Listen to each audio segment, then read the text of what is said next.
The flight from Denver to Chicago was supposed to be an uneventful, routine trip. The passengers settled into their seats, some scrolling through their phones, others flipping through magazines or chatting quietly with their seatmates. Among them was a boy who, at first glance, seemed just like any other kid traveling with his family.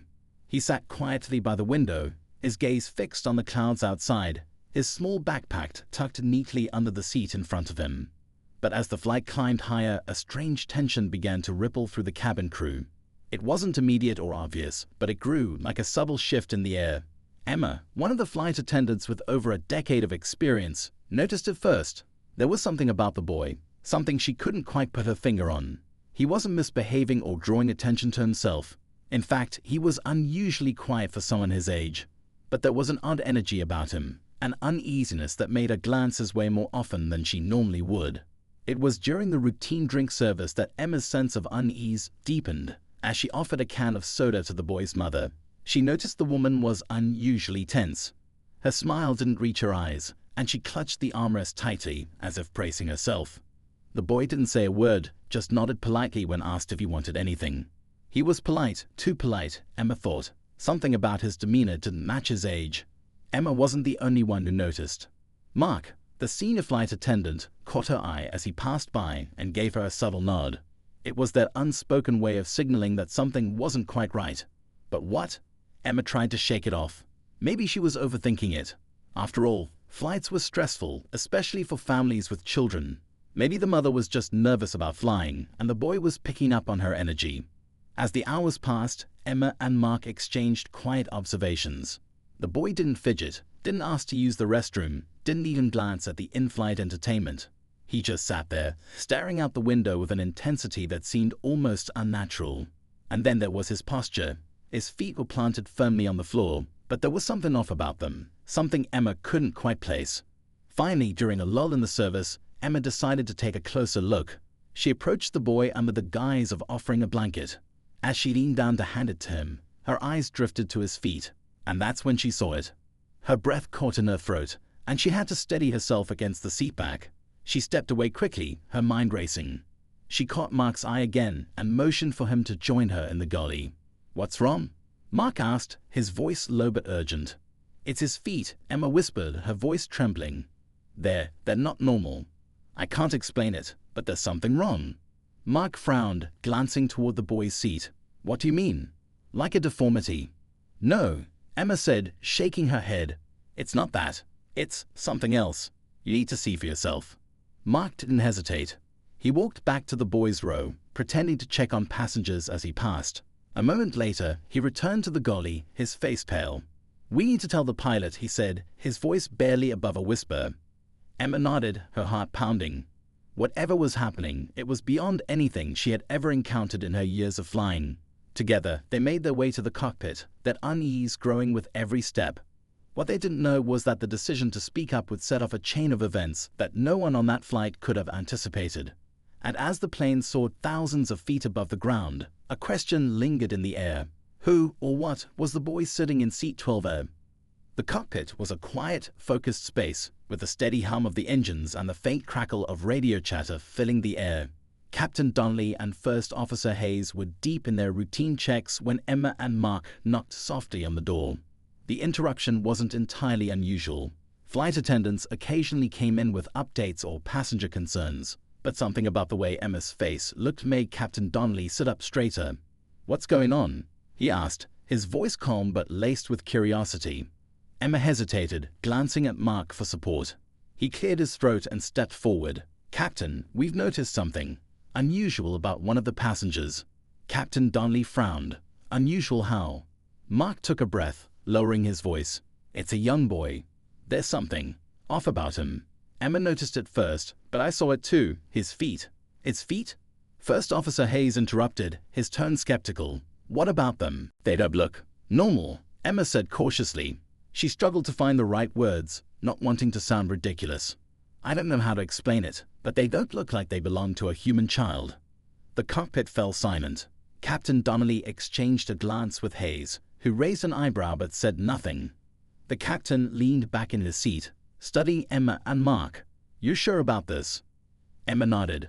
"I've been on hundreds of flights, and I've seen all kinds of passengers. But this is different. And it's not just his feet. The boy hasn't moved, hasn't said much of anything. His mother seems uneasy, like she's hiding something. Captain Darnley's expression darkened. All right, let's not jump to conclusions. I'll contact the ground and see if there's anything on the passenger manifest that stands out. In the meantime, keep an eye on them. If anything else seems off, let me know immediately. Emma and Mark nodded, leaving the cockpit with a mix of relief and lingering unease. Back in the galley, they tried to process what they'd just shared. Emma replayed the boy's stillness in her mind, the unnerving sight of his feet. It wasn't just their shape. It was something else entirely, something that defied explanation. As the minutes ticked by, the tension in the cabin grew. Emma couldn't help but steal glances at the boy and his mother as she moved through the aisles. The mother seemed aware of the attention, her posture growing stiffer with every pass. At one point, she caught Emma looking and quickly turned away, pulling her scarf tighter around her neck. Mark, meanwhile, busied himself with small tasks but kept his focus on their section of the cabin. He noticed little details he hadn't picked up on before, the way the mother's hands trembled slightly as she opened a bottle of water, the way she avoided eye contact with the other passengers, and the boy, always silent, always still, stared out the window as if the world beyond held some secret only he could see. Then, without warning, the boy turned his head and looked directly at Mark. It was so sudden, so precise, that it sent a chill down his spine. The boy's eyes were deep and dark, almost too dark, as if they held a depth that didn't belong to someone his age. Mark quickly looked away, pretending to adjust a tray, but his heart raced. There was no mistaking it. This wasn't just an overactive imagination. Something was undeniably wrong. Meanwhile, in the cockpit, Captain Darnley's voice crackled over the radio as he contacted ground control. Flight 482, requesting verification on passenger manifest, any flagged individuals or irregularities. A pause, then a voice responded. Stand by, Captain. Checking now. The wait felt like an eternity. When the response came back, it only deepened the mystery. Captain, all passengers appear cleared. Note flagged individuals or suspicious activity noted. Is there a specific concern? Captain Donnelly hesitated. He wasn't sure how to explain what was happening without sounding irrational. Just a precaution, he said finally. Thanks for the confirmation. He leaned back in his seat, his mind racing. If there was nothing unusual about the manifest, what were they dealing with? Hayes, who had been listening quietly, shook his head. This sounds like paranoia to me. Maybe the kid's got a condition or something. Let's not turn this into a witch hunt. Darnley nodded slowly, but his gut told him there was more to the story. As a seasoned pilot, he learned to trust his instincts, and right now they were screaming at him to stay alert. Back in the cabin, the atmosphere had shifted. Passengers who had initially been immersed in their books or conversations were now casting curious glances at the boy and his mother. People whispered to one another, their unease spreading like a ripple through the plane. Emma and Mark tried to maintain a sense of normalcy, but it was clear that the tension was affecting everyone. When Emma approached the boys' row again, she noticed something new. A faint, almost imperceptible hum coming from where he sat. She paused, leaning slightly closer as if to confirm what she was hearing. It was low and steady, like a vibration just on the edge of perception. Is everything all right? The mother asked suddenly, her voice sharp. Emma straightened, startled. Oh yes, just checking if you needed anything. We're fine, the mother said quickly, her tone defensive. She placed a protective hand on the boy's shoulder, as if to shield him from further scrutiny. Emma forced a smile and walked away, but her mind raced. What was that sound? And why did it seem to come from the boy himself? She exchanged a glance with Mark, who had been watching from a few rows back. His expression said it all. He'd heard it too. Before they could discuss it further, a sudden jolt shook the plane. Passengers gasped, gripping their armrests as the cabin lights flickered briefly. Captain Donnelly's voice came over the intercom, calm but firm. Ladies and gentlemen, we've encountered some unexpected turbulence. Please remain seated and keep your seatbelts fastened. Emma and Mark exchanged worried looks. The turbulence wasn't entirely unusual, but it felt oddly timed, as if it were tied to the growing tension on board. As the plane steadied, Emma's thoughts drifted back to the boy. The hum, the mother's anxious behavior, the eerie stillness. It all felt connected, though she couldn't explain how. What was this family hiding? And why did it feel like the answers were just out of reach?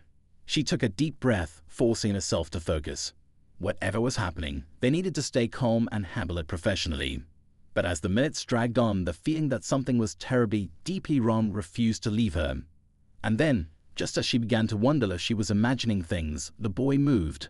It was subtle, a shift in his posture, a slight turn of his head, but it was enough to send a wave of unease through her. He was looking at her now, his dark eyes unblinking, his expression unreadable. For a moment, it felt as though time itself had slowed, the air in the cabin growing heavy and charged. Emma blinked, breaking the moment, and turned away. But the image of the boy's gaze stayed with her, etched into her mind like a warning. Whatever was happening, it wasn't over, not by a long shot. And as the plane continued its journey through the skies, Emma couldn't shake the feeling that they were hurtling towards something far more dangerous than turbulence. The hum grew louder as Emma moved back toward the gully, the sound crawling into her ears like a faint vibration she couldn't shake. She pressed her fingers to her temples, trying to push the sensation aside, but it stayed with her. Mark joined her moments later, his face pale and tense. He didn't have to say a word for Emma to know he felt it too. "Did you hear it again?" he whispered, glancing over his shoulder toward the boy and his mother. Emma nodded. "It's not just a sound, Mark. It's like it's in my head." She hesitated, searching for the right words. "I know this sounds crazy, but it doesn't feel normal." Mark frowned, his eyes darting toward the passenger section. "Do we tell the captain? Or would that just make us sound like we've lost it?" Before Emma could answer, a passenger in row 14 raised his hand, waving Emma over. She plastered on her best smile, forcing the tension out of her expression, and hurried to his seat. The man, dressed in a crisp business suit, looked uncomfortable. "Excuse me," he said, his voice low. "I know this might sound odd, but is everything all right?" "The air feels different. It's hard to explain, but I've been on dozens of flights, and I've never felt like this before." Emma's stomach sank. She glanced toward Mark, who was watching from the galley. "I'll let the captain know," she said with a reassuring nod. "It's probably just the cabin pressure, but we'll look into it." The man seemed unconvinced but nodded anyway, turning back to his seat with a nervous glance around the cabin. Emma returned to Mark, her heart pounding. "It's not just us," she whispered. "Other people are feeling it too." Mark leaned closer. "So what do we do?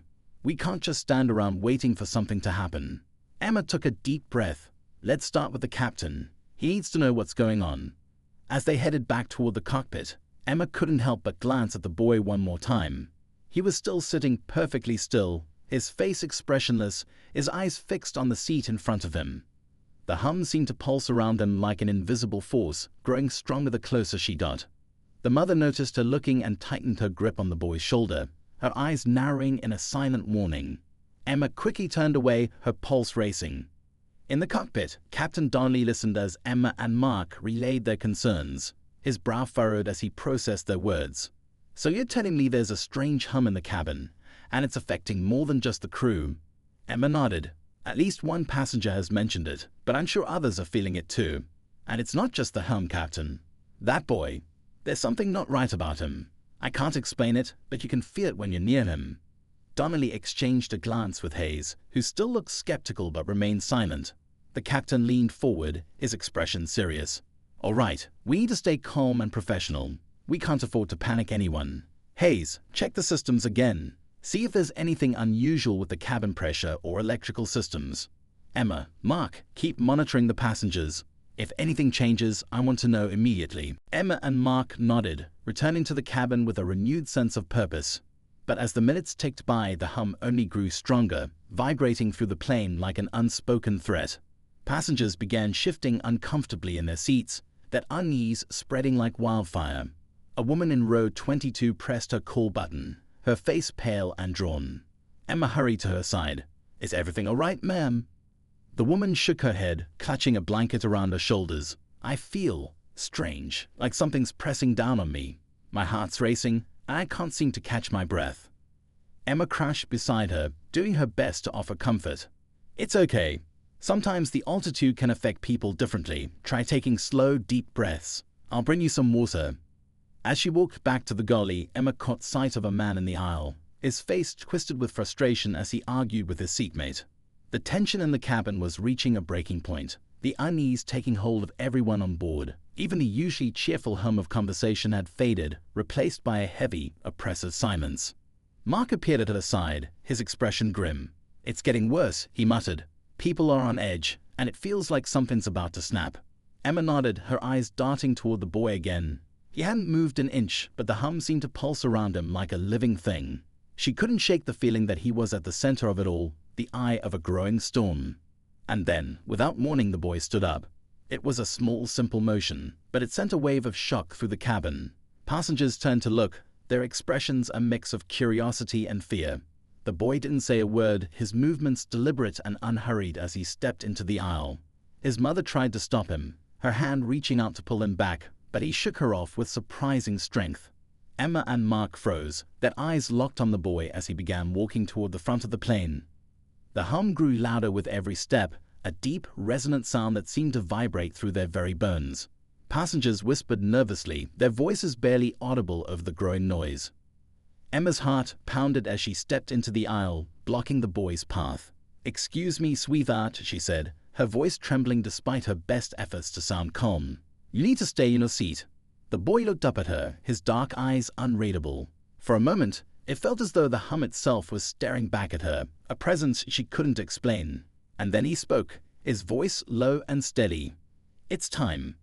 Before Emma could respond, the plane jolted violently, throwing her off balance and sending passengers screaming. The lights flickered, the hum now deafening as the boy stepped past her, moving toward the cockpit with an eerie sense of purpose. Emma scrambled to her feet, her mind racing. Whatever was happening, it was far from over, and she had a sinking feeling that the answers lay with the boy, and the strange power that seemed to follow him wherever he went. The cabin erupted into chaos as the plane shook again, harder this time, sending bags tumbling from the overhead compartments. Passengers clutched their armrests, their faces masks of terror. Emma barely kept her footing as she watched the boy walk steadily toward the cockpit door, unfazed by the turbulence or the rising panic around him. "Mark," she shouted over the noise, grabbing his arm. "We have to stop him." Mark nodded, his face pale but determined. Together, they hurried after the boy, weaving through the narrow aisle as passengers cried out questions and pleas for reassurance. Emma's heart pounded as she reached for the boy's shoulder, her fingers brushing against the fabric of his shirt just as he reached the cockpit door. "Wait," she called, but he turned to look at her, his dark eyes locking onto hers with an intensity that froze her in place. For a moment, everything seemed to stop. The noise, the shaking, even the frantic energy of the passengers. It was as if the boy had pressed pause on reality itself. "You can't stop it," he said simply, his voice cutting through the silence. "It's already begun." The spell broke as another jolt rocked the plane, snapping Emma out of her trance. She lunged forward, grabbing the boy's arm, but he didn't resist. Instead, he turned to face her fully, his small frame surprisingly steady against the violent motion of the aircraft. "What do you mean?" Emma demanded, her voice trembling. "What's begun? What are you talking about?" The boy's mother appeared behind them, her face a mixture of fear and desperation. "Please," she begged, reaching for her son. "He doesn't mean any harm. He's just special." "Special," Mark repeated, his voice rising. "What does that even mean? Look around. This isn't normal." The woman's eyes darted to the passengers, who were now watching the scene unfold with a mixture of fear and fascination. She lowered her voice, leaning closer to Emma and Mark. "He feels things, knows things, things no one else should.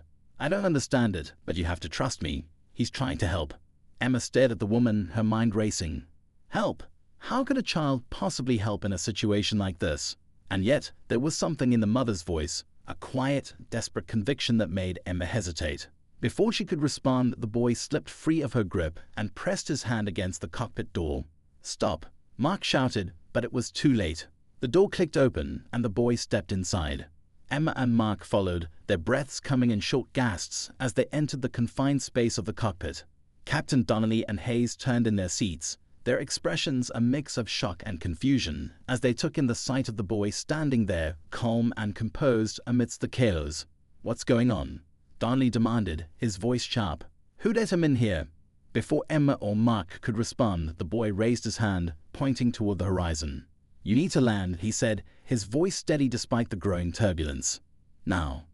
Donnelly frowned, his grip tightening on the controls. "We can't just land. We're over open ocean. The nearest airstrip is hours away." The boy shook his head, his gaze unwavering. "You have to land. It's the only way to stop it." Hayes glanced at Donnelly, his skepticism written all over his face. "Stop what? What's he talking about?" The boy turned to Emma, his dark eyes filled with an eerie certainty. "You felt it, haven't you?" "The hum. It's getting stronger. If we don't land, it'll take the whole plane." Emma's throat went dry. She had felt it, the hum that seemed to vibrate through her very bones, growing louder and more insistent with every passing minute. And now, standing so close to the boy, she could feel it more intensely than ever, like a living presence pressing against her from all sides.